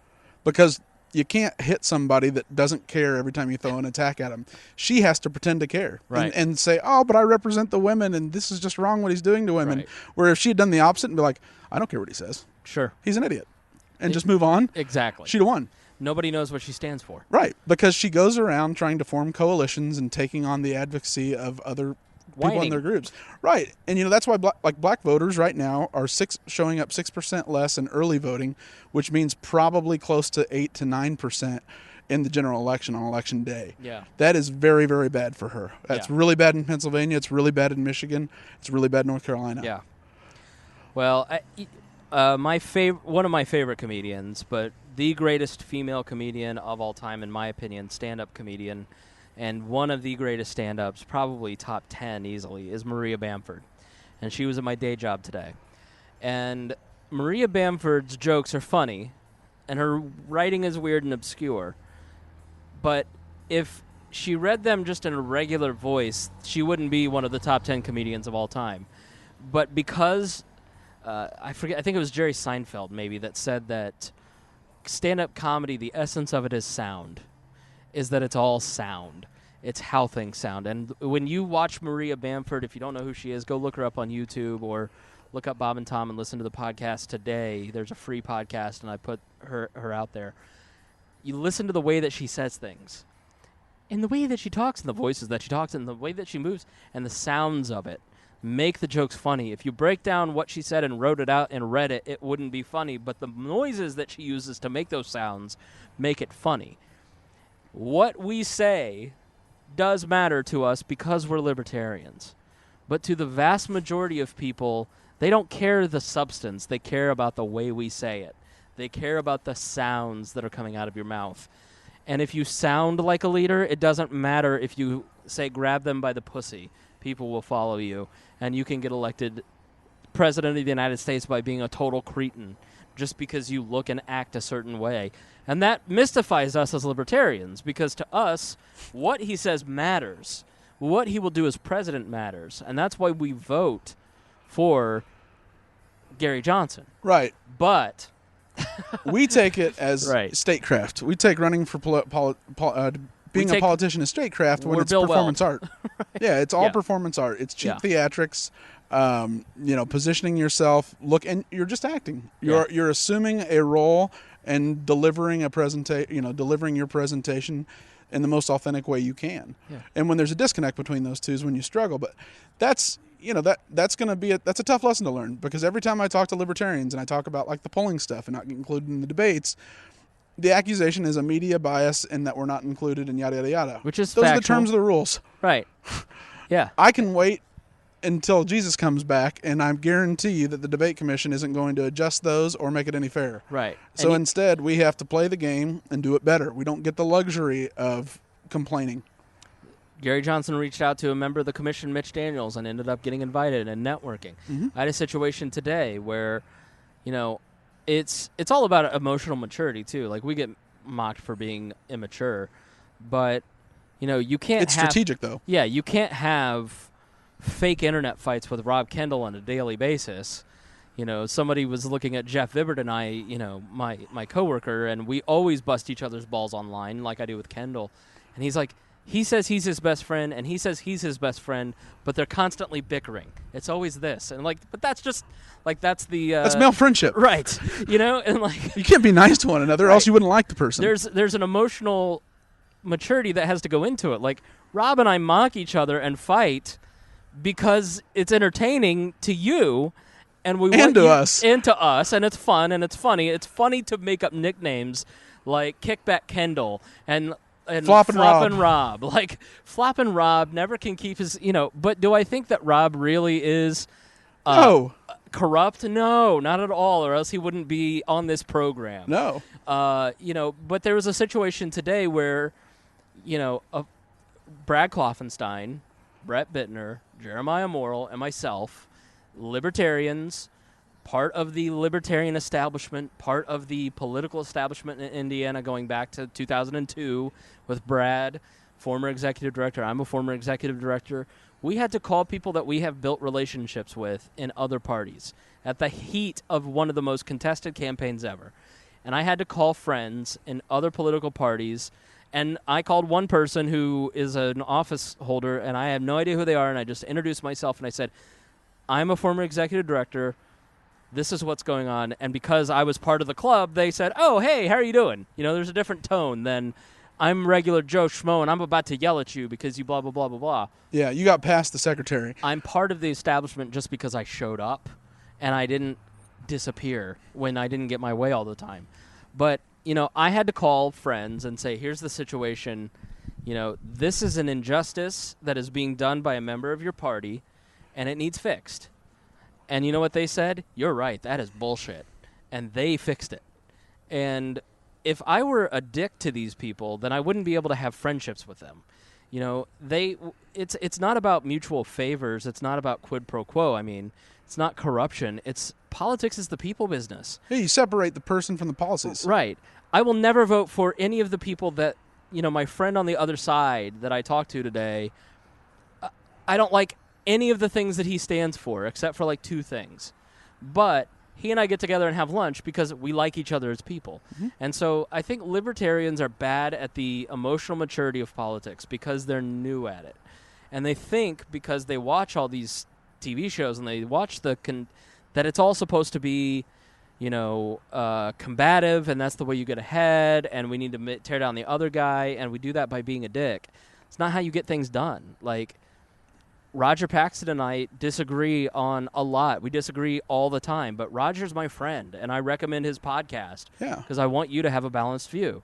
Now, did Roger go out on his podcast this week and recommend bigger government? Absolutely he did. And did I call him on that? Absolutely I did. You can see that in the Facebook group. Roger's just another statist parading in black and yellow. It's very sad. And make sure you He's a well-detarian if I've ever met one. I know. But anyway, so, yeah, as libertarians, we're going to get ahead by building power, and we're afraid of the word power. But what power means is the ability to influence and network people. First, we network libertarians. And part of the discussion today was fix this or I'm going scorched earth. And that means media, that means flooding the phone center of this particular place, that means calling you, because I have the ability and the voice to do that. And we need more libertarians to do that. It's political science and networking are not bad as long as you do them ethically and with the right intentions. Right. You know, I'm not afraid of politics, and I'm not afraid of political power, because at the end of the day, I know what I want to do with it. And I know what you want to do with it. And I know what most libertarians want to do with political power, and that is give it back to people, because that's what's right. And we should not apologize for having the ability to mobilize a lot of people and having friends in political establishments. And there's nothing wrong with being incendiary as long as that it's not a false allegation or accusation. Absolutely. As long as it's, based in truth or, beyond a reasonable doubt, you're playing politics. Yep. And I can assure you that as we grow in influence, we're not going to get the soft hand of the Democrat and Republican Party. This was our first experience from the Democrats where we were public enemy number one. Yep. We spent, $5-6 million Gary Johnson's 10. campaign? 10. They had a negative pack against Gary with 50. 50, right. That was nothing to them. Now, that's She a good spent sign. $1 billion. That's a good sign, but it's also a sign that we're not going to be, we're not the cute novelty anymore. No. So you better be ready to play their game and buckle up. And because you know what? the truth is, the left is going to be tough for us. Sure. Because a lot of libertarians are sympathetic to the civil, that's their main priority. And so watching those individuals bash them and then them not wanting to bash them back is going to be a real cognitive dissonance for a lot of people. They spend millions of dollars on data research, and they see the coming movement of libertarians, and somebody is going to influence those people, and it damn well ought to be us. And they're going to message to those people, and we ought to, as a movement, do so as well, and stop fighting. Yeah, people like Bill Weld suck, but Bill Weld means nothing. Yeah. Gary Johnson may suck as a candidate, but Gary Johnson, so many people are going to say, I'm a libertarian because of Gary Johnson. People hated Harry Brown, and now he's a hero in the party because he was successful. We need to get over the fear of success. Gary Johnson is one of the best things that happened to the liberty movement because his face has been everywhere, and he has done so many interviews, and so many new people tirelessly. I can vote for that guy. Even Bill Weld isn't a negative. We need to look at it and go, yeah, there were 50% of his campaign, let's say, was missed opportunity. But let's celebrate that other 50% and say there's going to be more libertarians created as a result of what Gary Johnson did. Libertarians aren't happy with it, but they're 1% of the population. It's not a matter of fuck them, because those people are important, but at the same time, we also need to get over ourselves and say there's a lot that was good here. Oh, Gary was the right candidate. It's just you can't help the time you're in. Right. The circumstances of this election, it wasn't. A lot of people didn't see it as clearly as that. There was a huge vacuum to be the outsider. Yeah. But Gary did Gary's done a really good job representing himself as a competent, likable individual who maybe people don't see as a leader, but as someone they don't dislike. Right. And they'll at least give a listen to. And by abandoning him on election day, stupid. You know what you're doing? You're hurting yourself in the future. You're removing ballot access in states. You're not getting public financing, which I know. But at the same time, it's our money. We sent it there. It's our money. Let's use it. It's the Ron Paul thing. Do you take tax credits, Greg? Right. Everyone does. You'd be stupid not to. Right. So we need to start winning. And libertarians need to start winning again. Right. We don't win anymore. We've never won, and it's because we keep choosing losing paths. We're mad at the system. Right. And so we're sitting here going, we need better options, so we're not going to vote for this option. So it makes it harder on ourselves in 2020, so when we do get that good option, they're fucked. And then we can't sit there and go, why is there a two-party system? People are stupid. It has to start with you, dear listener. You have to start making a difference. And so you should get on your Facebook page, and if you're voting for Gary Johnson, you should probably say it. And when your libertarian friends attack you, just tell them to fuck off because you're an idiot. That's what I do, at least. I don't know if that's effective or not. Make a meme out of them. I don't. I don't see. I look at it a little even one step. For me, the election of Donald Trump is necessary if we're ever going to win. Right. If Trump loses, it's over. We may as well not try, because the global elite are the global elite, and it's entrenched. But they've existed forever. I don't agree with you on that at all. What are we going to do? Just pack up and go home and just let them have it? No, you keep fighting. The fucking American Revolution went through. We beat the... It's like, but well, I know, Ben Franklin, you're old, and I know I'm just going to go back to my Virginia ranch, and there's no reason to fight the British. They're too big. No, this is 1776. No, but I'm saying, like, we're not at a... We aren't the colonies. We're Delaware, surrounded by 12 people that are all Tory, like 12 Tory colonies. You know what I mean? It's not like we're a confederation of states. We are very, very, very small. And it's at a point, too, where our country, the Electoral College is shaping up in a way where it's going to be very tough for a Libertarian to win, because you're looking at Virginia is a toss-up when it used to be it's the home of the Confederate capital. You're looking at Pennsylvania finally being a toss-up because Trump's more union-collared blue Democrat. Mm-hmm. I mean, we at the end of the day have to start thinking about the Electoral College, not growing the movement, because what I see is an electoral map that's permanently blue. Mm-hmm. And if it doesn't stop now and Trump isn't able to rewrite the industrial Midwest as toss-up states going forward, we don't have people to talk to. I just see it as those particular districts are blue because of a long-term strategy of working those particular districts, but we're in a paramedia world now. You know, people who complain about the mainstream media are so full of shit, because you're listening to two guys on the back porch of an insurance agency uninvited in Brownsburg, and we're loitering right now. And you probably think we're a real media outlet. Like, you look at the media, you look at something like Vox Media. Yeah, it is funded by rich people, but go get your own rich person and start your own media. If you're rich and you listen to this, let us know, because we have a lot of ideas and we love your money. Like, we're not at a point where we have 4 channels of information where it's more like.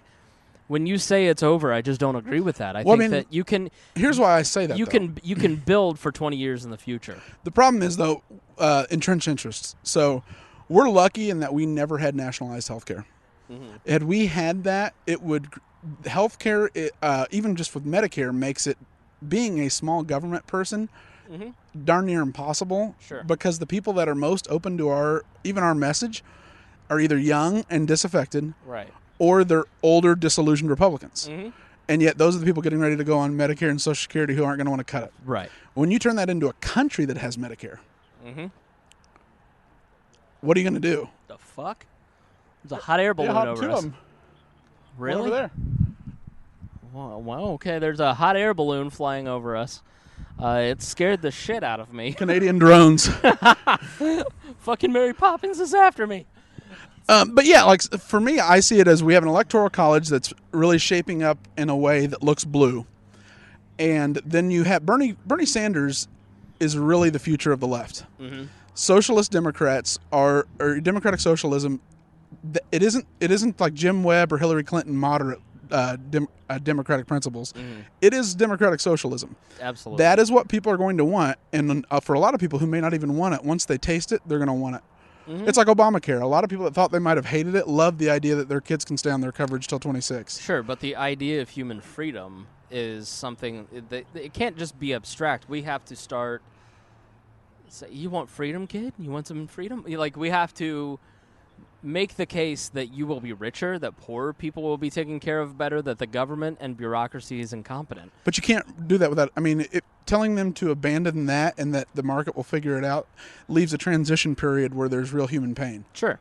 So you don't have the luxury of that. You have to have the existing system in place. Well, that's where I see there can be some coalition building with Republican people, where, Republican institutions and conservative institutions, I bit my tongue again, where we can start rolling it back. But what entitlement's ever been rolled back other than Clinton with welfare? I don't know. We'll see. In the history, Greg, there's a point where this is all unsustainable, and it's going to become. We're already at a point where everybody feels it in their bones, and that's why Donald Trump is popular. Like, people, especially Americans, are incredibly in tune, even though they can't explain why they don't like politics and the establishment and Washington, D.C. and the Clintons, they reject it. It's that cancer eventually gets moved out. So sometimes. Sure. People are selfish, but I think we also need to start. But look at the Tea Party revolution. It petered out. Sure. But that's also set the stage for the Trump movement and the alt-right, which grew bigger. And these movements roll over into other movements. And that's why you get, the FDR people didn't flame out. The FDR New Dealers didn't flame out. They just rolled into, or the FDR Great Society, the New Dealers rolled into the Great Society people, which rolled into, Reagan Democrats. Right. So there's always going to be an evolution. And so you don't give up hope. You start messaging the next revolution. And I think that's where we're at. We have to start building new coalitions. We have to start messaging. We just don't have any other choice. Like, saying that if Hillary Clinton wins, it's all over, I just don't believe that, because eventually the pendulum swings back the other way. Where, though? I mean, all societies that gain freedom end up putting in social programs and then become slaves to them. Sure. And they don't collapse. They just print their way out of it. Sure. And keep getting lent money by non-debtor countries. And are you telling me America can't change history, you commie bastard? No, I'm saying that there's still time. Sure. And I'm saying that the will of the people, that's why I think, the electoral map matters, because that's the only way you get elected. Right. And that means libertarians have to have people to sell to. Mm-hmm. And right now, the Republican Party, this is the final act. This is a guy that's going to philosophically bankrupt it, but there's still going to be a coalition remaining, and there's still going to be opportunities to rebrand it and message it. And I think libertarians should be in that dialogue with the Republican Party while they're doing it. Right. They should be crafting that message and shaping it, because at the end of the day, bashing Republicans doesn't do us any good, because Democrats will spend $50 million against us. Right. All right. Well, I just realized I have a box of Blue Apron meals sitting in my car and have been since 3 o'clock. Box of what? Blue Apron. Do you know what that is? So Blue Apron is like Netflix for food.